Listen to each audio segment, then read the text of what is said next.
ಬಗೆದಷ್ಟು ಬಯಲಾಗ್ತಾ ಇದೆ ತಿಮರೋಡಿ ಚಿನ್ನಯ್ಯನ ಜೊತೆಗಿನ ಲಿಂಕು. ತಿಮರೋಡಿ ಮನೆಯಲ್ಲಿ ಚಿನ್ನಯ್ಯ ಇದ್ದಿದ್ದು ಬರೋಬ್ಬರಿ 44 ದಿನ. ಜುಲೈ 10ರಿಂದಲೇ ತಿಮರೋಡಿ ಮನೆಯಲ್ಲಿ ವಾಸ್ತವ್ಯವನ್ನ ಹೂಡಿದ್ದ ಚಿನ್ನಯ್ಯನಿಗಾಗಿ ಪ್ರತ್ಯೇಕ ರೂಮ್ ವ್ಯವಸ್ಥೆಯನ್ನ ಮಾಡಿದ್ದ ತಿಮರೋಡಿ. ಚಿನ್ನಯ್ಯ ಇದ್ದ ಕೊಠಡಿಯನ್ನ ಸಂಪೂರ್ಣ ಮಹಜರು ಮಾಡಿದ SIT. ಗೌಪ್ಯ ಸಭೆಗಳು, ಚಿನ್ನಯ್ಯ ಸಂದರ್ಶನ ನೀಡಿದ ಸ್ಥಳಗಳ ಬಗ್ಗೆ ಮಹಜರು ನಡೆಸಿ ಸಂಪೂರ್ಣ ವಿಡಿಯೋ ದಾಖಲೀಕರಣ ಮಾಡಿಕೊಳ್ಳಲಾಗಿದೆ.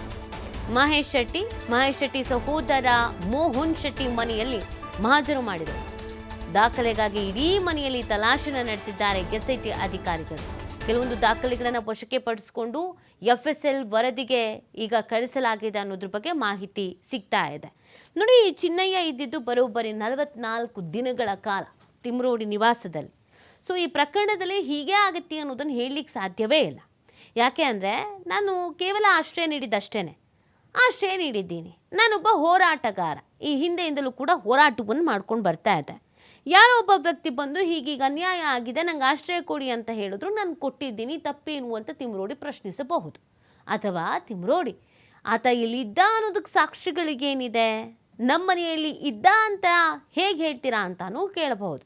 ಆತನಿಗೆ ಸಂಬಂಧಪಟ್ಟ ಯಾವುದಾದ್ರೂ ದಾಖಲೆಗಳು ಸಿಕ್ತು ಅಂತ ಅಂದರೆ ಅಲ್ಲಿಗೆ ಆತ ಇದ್ದಿದ್ದು ಸತ್ಯ ಅನ್ನೋದು ಗೊತ್ತಾಗುತ್ತೆ. ಆಗ ತಿಮರೋಡಿಗೆ ಟೆನ್ಷನ್ ಶುರುವಾಗ್ಬೋದು.